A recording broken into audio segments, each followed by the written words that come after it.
नमस्कार दोस्तों, अक्सर हमें यह देखने को मिलता है कि पुलिस अधिकारियों द्वारा संदेह के आधार पर गिरफ्तार किए गए व्यक्तियों के साथ क्रूरता का व्यवहार किया जाता है। जैसे किसी व्यक्ति को कन्फेस करने के लिए उनके ऊपर थर्ड डिग्री का प्रयोग करना या कोई अन्य भय दिखा करके उनको कन्फेस करने के लिए बाध्य करना। और लोगों को अपने अधिकारों के बारे में जानकारी न होने के कारण ये अक्सर पुलिस मशीनरी का शिकार होते रहते हैं। यही कारण है कि लोग पुलिस को भय और संदेह के दृष्टि से देखते हैं, जो कि एक स्वस्थ समाज के लिए अच्छी बात नहीं है। हमारा संविधान लोक कल्याणकारी राज्य की अवधारणा को एक्सेप्ट करता है, न कि पुलिस मशीनरी सिस्टम को। इसलिए पुलिस का काम लोगों की सुरक्षा करना है, न कि उस पर क्रूरता करना है। इसलिए आज इस वीडियो में उस बिंदु पे हम लोग बात करेंगे जो लोग और पुलिस के बीच सामंजस्य बैठाने के लिए बहुत अहम होगा। हम लोग इस वीडियो में बात करेंगे कि जब पुलिस किसी व्यक्ति को गिरफ्तार करने जाती है तो उसको सुप्रीम कोर्ट के द्वारा जारी किए गए कुछ दिशा निर्देशों को पालन करना आवश्यक है, और इसके साथ ही साथ गिरफ्तार व्यक्ति के कुछ अधिकारों के बारे में हम लोग बात करेंगे। इसलिए इस वीडियो का टाइटल होगा कस्टोडियल वायलेंस। 1997 में सुप्रीम कोर्ट के द्वारा एक डिसीजन दिया जाता है। केस का नाम है DK Basu versus state of West Bengal.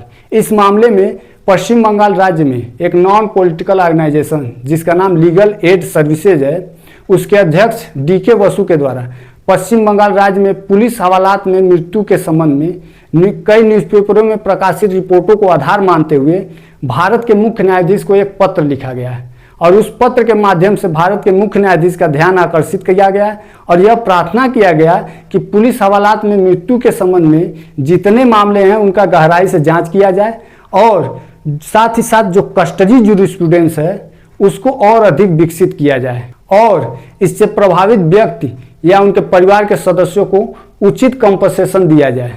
इस पत्र में उठाए गए बिंदुओं के महत्व को देखते हुए और पुलिस अभिरक्षा में मृत्युओं के संबंध में बार बार शिकायतों को देखते हुए सुप्रीम कोर्ट के द्वारा इस पत्र को रीट याचिका के रूप में स्वीकार किया गया, और दिनांक 9 फरवरी 1987 को जो रिस्पोंडेंट स्टेट है उसको नोटिस जारी किया गया। इस नोटिस के जवाब में पश्चिम बंगाल राज्य के द्वारा एक शपथ पत्र प्रस्तुत किया जाता है, जिसमें यह कहा जाता है कि पुलिस ऐसे मामलों को छिपा नहीं रही है। जो भी पुलिस अधिकारी ऐसे मामले में पाए गए हैं उनके खिलाफ आवश्यक कार्रवाई किया गया है। इसलिए यह जो रीट याचिका है यह गलत और भ्रामक है। अभी यह रीट याचिका विचाराधीन थी, तभी 29 जुलाई 1987 को किसी अशोक कुमार जौहरी ने पुलिस हवालात में मृत्यु के संबंध में एक और मामला न्यायालय के सामने लाया गया।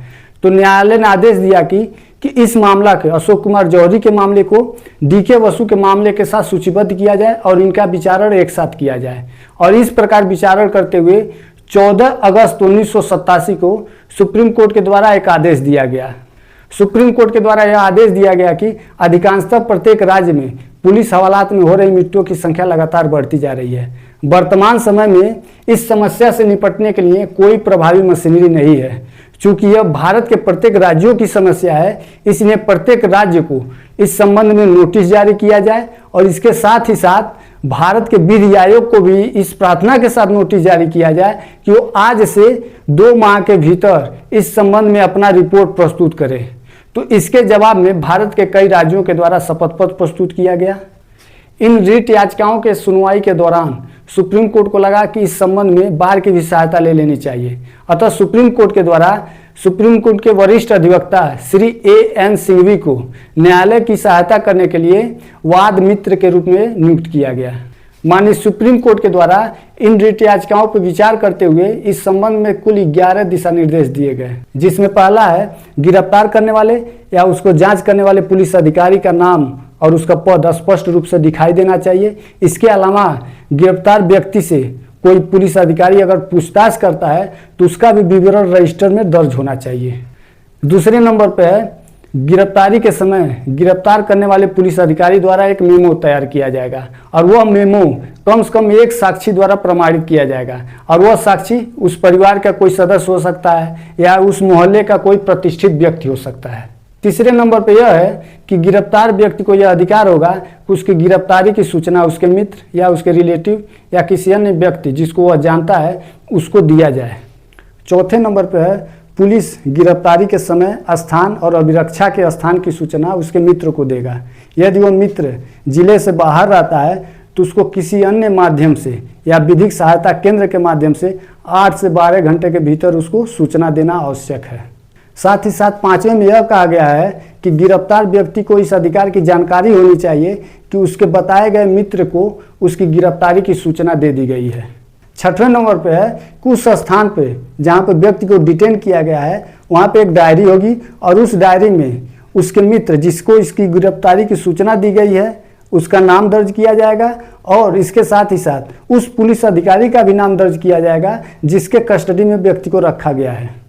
7वें नंबर पर है यदि गिरफ्तार व्यक्ति यह प्रार्थना करता है कि उसकी शरीर की जांच कराई जाए तो उसके शरीर को जांच कराया जाएगा और उसके शरीर पर पड़े सभी छोटे बड़े जितने घाव और चोटें हैं उसको दर्ज किया जाएगा। 8वें नंबर पर है कि व्यक्ति के गिरफ्तारी के 48 घंटे के भीतर राज्य स्वास्थ्य सेवा के निदेशक द्वारा डॉक्टरों की बनाई गई पैनलों में से किसी डॉक्टर के द्वारा उसका मेडिकल कराया जाना चाहिए। 9वें नंबर पर है सभी डॉक्यूमेंट को जिसमें मेमो भी शामिल है उस मजिस्ट्रेट को रिकॉर्ड के रूप में भेजा जाए जिसको इस मामले को संज्ञान लेने की अधिकारता प्राप्त है।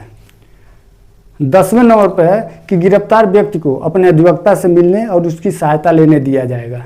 11वें नंबर पर है सभी जिलों और राज्यों के हेडक्वार्टर में एक कंट्रोल रूम बनाया जाएगा और वह पुलिस अधिकारी जो व्यक्ति को गिरफ्तार किया है उसकी गिरफ्तारी की सूचना 12 घंटे के अंदर उस कंट्रोल रूम को देगा।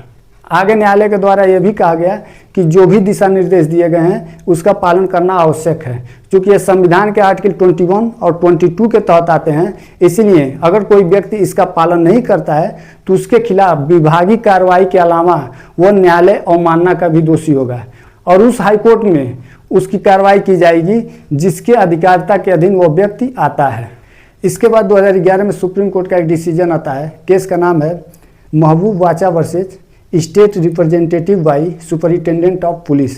तो इस मामले में अपीलार्थी जो कि पुलिस अधिकारी है उसके द्वारा किसी नंद गोपाल को चोरी के अपराध के लिए 30 मई 1992 से लेकर के 2 जून 1992 तक अन्ना मलाई पुलिस स्टेशन में पुलिस कस्टडी के रूप में सदोष परिरुद्ध उसको रखा जाता है और उसको लाठी से पीट पीट करके मार दिया जाता है और उसकी पत्नी पद्मिनी के साथ सामूहिक रूप से बलात्कार किया जाता है पुलिस अधिकारियों द्वारा।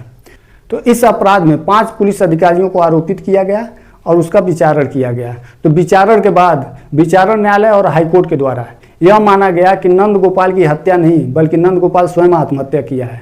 तो इसके बाद इसके आदेश के विरुद्ध सुप्रीम कोर्ट के समक्ष अपील में जाते हैं। तो सुप्रीम कोर्ट के द्वारा मामले को विचार करने के बाद कुछ आदेश देता है।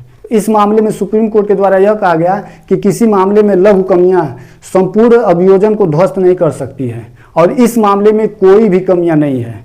इस मामले में जो मृतक है उसकी पत्नी का अभिसाक्ष्य और इसके अलावा अन्य साक्षियों के साक्ष्य से इसको संपुष्ट किया गया है।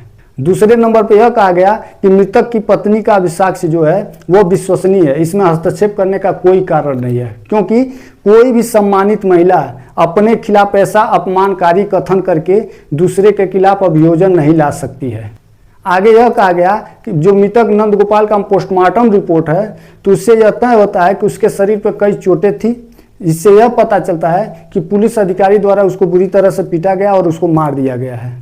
आगे सुप्रीम कोर्ट के द्वारा यह कहा गया कि यह आश्चर्य की बात है कि जिस अपराध के लिए भारतीय दंड संहिता की धारा 302 के तहत हत्या के लिए आरोपित किया जाना चाहिए था उस अपराध के लिए विचारण न्यायालय और हाईकोर्ट के द्वारा संज्ञान न लेते हुए उसको आत्महत्या के लिए आरोपित किया गया और ये ऐसा मामला है जो rarest of the rare case में आता है। इसलिए सभी पुलिस अधिकारियों को इस हत्या के लिए मृत्यु दंड देना आवश्यक है। आगे सुप्रीम कोर्ट के द्वारा यह भी कहा गया क्योंकि इस मामले की संपूर्ण घटना अन्ना मलाई पुलिस स्टेशन के परिसर में हुआ है इसलिए जो अभियुक्त गण हैं वो दया के पात्र नहीं हैं।